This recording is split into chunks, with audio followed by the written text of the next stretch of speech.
Safiya has a question. She says, how exactly should a person behave when she goes to give condolence upon the death?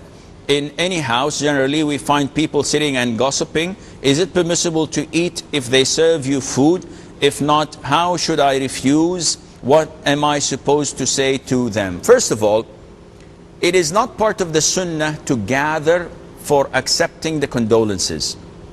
Jarir ibn Abdullah al-Bajali, may Allah be pleased with him, the companion, said that we, the companions, used to consider gathering for condolences or for mourning and gathering on the food because of the event of the death of a person. We used to consider this as wailing and niyaha, which is a major sin. When a woman starts to wail and says, oh, he's my husband, and she cries and she slaps her face and tears her hair and tears her clothes, all of this is part of a niyaha, which is a major sin.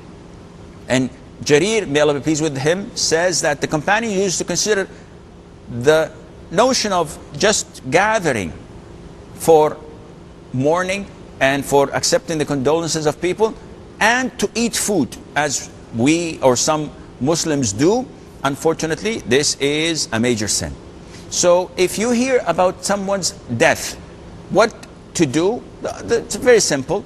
You try to meet them in the masjid, you try to meet them at the workplace, you try to meet them anywhere you see them, and give them your condolence. But if they do not allow this, or they are confined to their houses the 3 days of mourning, there's no problem in going, but try to avoid the certain time. So go in the morning, go in the afternoon, not between Maghrib and Isha as the culture here in Saudi Arabia, which is an innovation, without hanging lights and putting chairs and making a reception outside and blocking the road so that people could come. All of this is an innovation. And you should not stay for eating. You just give your condolences and give and go.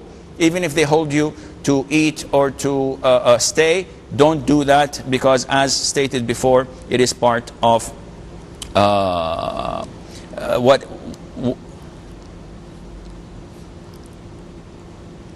because it is part of an innovation, as stated by Jarir ibn Abdullah al-Bajali.